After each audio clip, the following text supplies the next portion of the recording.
కేటీఆర్ గారు తెలంగాణ భవన్లో మాట్లాడుతూ మార్చి 1 నాడు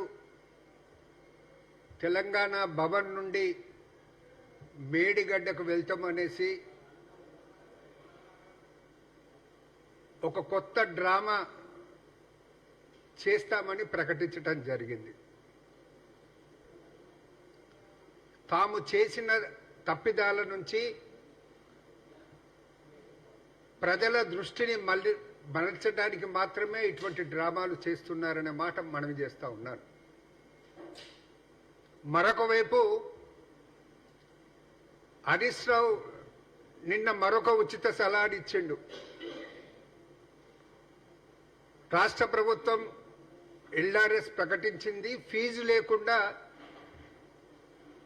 క్రమబద్ధీకరించాలి అనేసి ఒక ఉచిత సలహా ఇచ్చాడు. ఆయన రోజుకొక ఉచిత సలహా ఇవ్వటం అలవాటుగా పెట్టుకున్నట్టుంది. అందులో భాగంగానే మాట్లాడుతున్నాడు. వారు ఒకసారి జ్ఞాపకం చేసుకోవాలి, గతంలో వాళ్ళ ప్రభుత్వం కూడా ఎల్ఆర్ఎస్ అనేది ప్రకటించింది. అయితే ఫీజులు లేకుండానే చేయడం జరిగిందా ఒకసారి ఆలోచించుకోవాల్సినటువంటి అవసరం ఉందన్నమాట కూడా మనం చేస్తూ ఉన్నారు. ఇద్దరు మామ కేటీఆర్ గారు, హరీష్ రావు గారు నువ్వా నేనా అన్నట్టు పోటీ పడుతూ ఈరోజు ఏదో ఒకటి మాట్లాడుతున్నారు. వాళ్ళు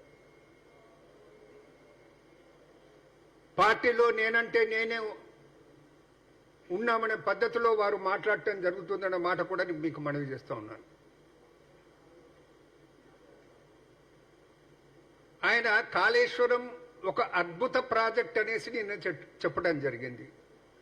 ఆ అద్భుతాన్ని చూపెట్టడానికి అనేది ఫస్ట్ నాడే వెళ్తాడట. అది ఎంత అద్భుతమైందో అక్టోబర్ 21 నాడే బయటపడిందనే విషయం ఆయన మర్చిపోకూడదు. నవంబర్ 1న నేషనల్ డ్యామ్ సేఫ్టీ అథారిటీ రాష్ట్ర ప్రభుత్వానికి పంపిన లేఖలోనే ఈ డ్యామ్ ఈ బ్యారేజ్ను, మేడిగడ్డ బ్యారేజ్ను ఏ విధంగా సరైన డిజైన్ లేకుండా, సరైన నిర్వహణ లేకుండా, రిపేర్స్ లేకుండా జరిగిందో అనేది సవివరంగా వివరించడం జరిగింది. అంతేకాదు, అసలుకు ఇది రిపేరబుల్లా అవుతుందా కాదా అనేసి కూడా వారి సంశయాన్ని వ్యక్తం చేయటం జరిగిందనే విషయాన్ని కేటీఆర్ గారు జ్ఞప్తికి తెచ్చుకోవాలి. ఆయన ఇప్పుడు మాట్లాడుతున్నాడు, కావాలనుకుంటే కాంగ్రెస్ వారు కూడా రావచ్చు అనే మాట మాట్లాడుతున్నాడు. మరి అసెంబ్లీ జరుగుతున్న సమయంలో ముఖ్యమంత్రి రేవంత్ రెడ్డి గారు సభాముఖంగానే ప్రకటించడం జరిగింది, మనమందరం కలిసి మేడిగడ్డకు వెళ్దాం, ప్రభుత్వ ఖర్చులతోటే అందరి శాసనసభ్యులను తీసుకెళ్దాం, అక్కడ వాస్తవం ఏముందో చూద్దాం అనే మాట చెప్పడం జరిగింది. అన్ని పార్టీల యొక్క శాసనసభ్యులను ఆహ్వానించడం జరిగింది. అసెంబ్లీలో 13వ తారీఖు నాడే అసెంబ్లీలో అక్కడికి వెళ్తున్నామని ప్రకటించి సభను వాయిదా వేసి వెళ్ళటం జరిగింది. మరి మీరెందుకు వెళ్ళలేదన్నమాట నేను ప్రశ్నిస్తా ఉన్నాను.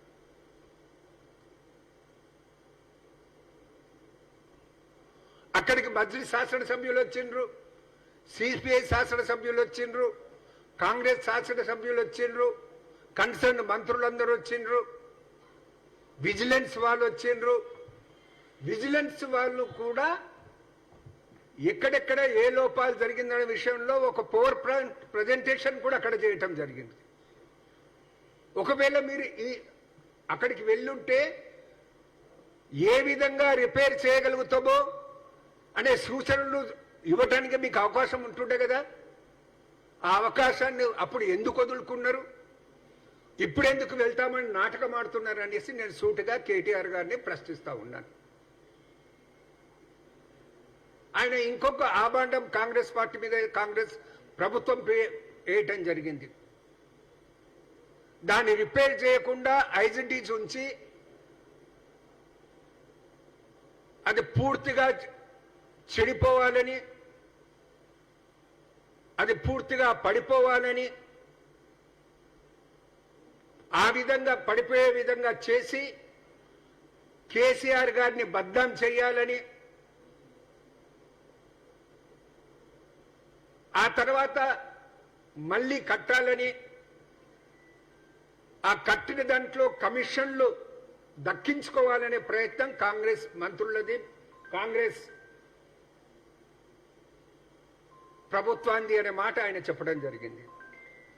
అయితే మీరు కూడా కాళేశ్వరం ప్రాజెక్టు కట్టింది కమిషన్ల గురించేనా, మీరు ఎంత కమిషన్లు దండుకున్నారు అది కూడా మీరు బయటపెట్టండి. మీరు దండుకుంటేనే కదా మీకు ఇప్పుడు వచ్చిన వారు కూడా అదే పని చేస్తారని మీ ఆలోచన మీకు వస్తుందన్న మాట కూడా మీకు మనవి చేస్తా ఉన్నాను.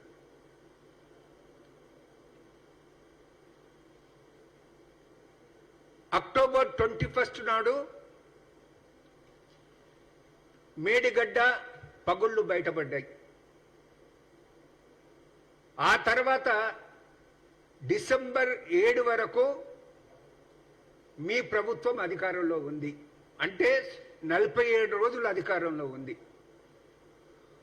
మేడిగడ్డ కొంగుబాటు తర్వాత 47 రోజులు అధికారంలో ఉన్న మీరు ఆ 47 రోజుల్లో అసలు ఏమి జరిగింది పరిశీలించడానికి, నివారణ చర్యలు తీసుకోవటానికి, పునరుద్ధరణ పనులు చేయటానికి ఎందుకు పోలేకపోయారు అధికారంలో ఉండి?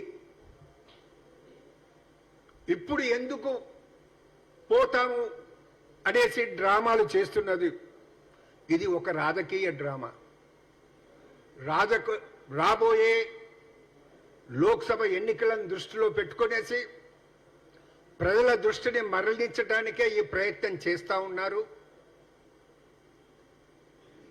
తమపై ఏ విధంగా నిందలు పడబోతున్నాయో, తాము ఏ విధంగా ఇరుక్కుపోయే పరిస్థితుల్లో ఉన్నారో తెలుసుకునేది తప్పించుకునే ప్రయత్నం చేస్తున్నారన్నమాట కాంగ్రెస్ పార్టీ తరఫు నుంచి నేను స్పష్టంగా కోరుతూ, కేటీఆర్ గారు, హరీష్ రావు గారు, మీరు ఈ డ్రామాలు బంద్ చేయండి.